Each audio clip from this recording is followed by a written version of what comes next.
guys, it's Alice, and today it is time to talk about the books I read in the last part of May. The first book that I finished, as I'm sure a lot of you have seen, was of course Anna Karenina by Leo Tolstoy. This is a classic and it's an epic novel set in high society 19th century Russia, and we follow Anna Karenina, a married woman who has an affair that shocks Russian society. We follow Levin, who is a farmer at heart, but is pining over a woman who has turned him down. And then we also follow a married couple, the Oblonskys, whose relationship is ravaged by the husband's infidelities. I did a whole vlog all about the experience of reading this book, which some of you may have already seen, and I did talk a lot about this book, obviously, in that video. So I'm going to try and keep it somewhat brief here, but overall, I loved this book. This was surprisingly readable and it has such fascinating characters in it. And I just loved getting to know them and getting really deep into their heads and their hearts and getting to see all of the situations that they get themselves into from all kinds of different perspectives.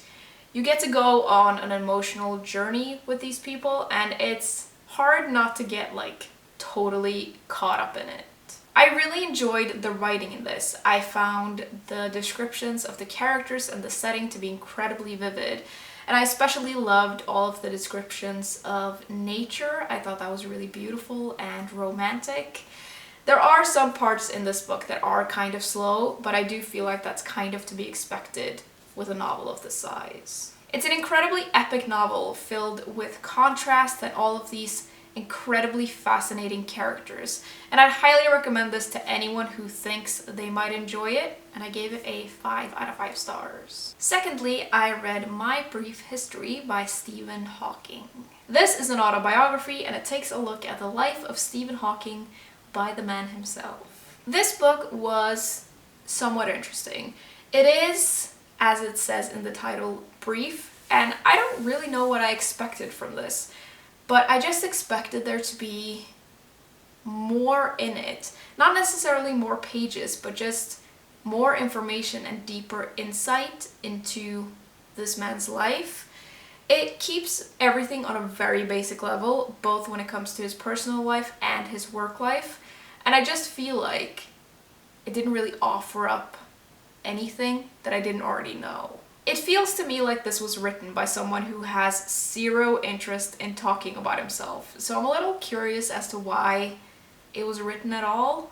I did really love reading about his work though, so I think that I might just read some of his science books instead, because that's clearly where his heart is. I think this can be an interesting read for someone who doesn't really know who Stephen Hawking is. I think it can be a good introduction to him. But for me, this was just kind of okay, so I gave it a 2 out of 5 stars. Second to last, I finished Urn Burial by Carrie Greenwood. This is a historical mystery, and it's the 8th book in the Phryne Fisher series. And in it, Phryne is holidaying at this gothic mansion in the Australian mountains. And she finds herself in the middle of a mystery that includes death threats, lethal traps, mysteriously appearing urns, and a maid who has been strangled to death. Reading this series is always a good time, and I feel like this book was the perfect remedy for the slight book hangover I had after reading Anna Karenina, because this was just light, exciting, and very little effort to read. I really loved the setting in this. I thought the mystery was intriguing, and I always do love reading about these characters, so I gave it a 3 out of 5 stars. Very enjoyable. Lastly, I finished Mama Amazonica by Pascal Petit. This is a poetry collection, and it's set in a psychiatric ward in an animal hospital in the Amazon rainforest. Now, I realize that the explanation of what this book is about sounds a little insane, and it's one of those things that could very well not work, but it really works in this. This is beautiful, painful, and just an amazing collection of poetry. The scenes some of these poems create are just so filled with passion and life and emotion. We explore trauma, mental illness, and the author's experience of her childhood, and it's all incredibly fascinating. And the use of the setting and the animals works so well. The language is colorful and intense, and it flows incredibly well throughout this whole collection. And everything manages to make sense even through all of the metaphors, which is very well done, because I have read other poetry collections where things just get completely lost. I can't really explain what it is about the writing that makes this so good, but it's just so good. My only slight snag with this is that I do think that it's a little long. I think sometimes it repeats itself, and I think some of these poems could have been cut, but otherwise I loved it. Overall, I thought this was an excellent collection, and I gave it a 4 out of 5 stars. I don't know how well you would get on with it if you're not into poetry, but if you are, you have to read this one. And just before we go, can we take a moment to appreciate this cover, because my god.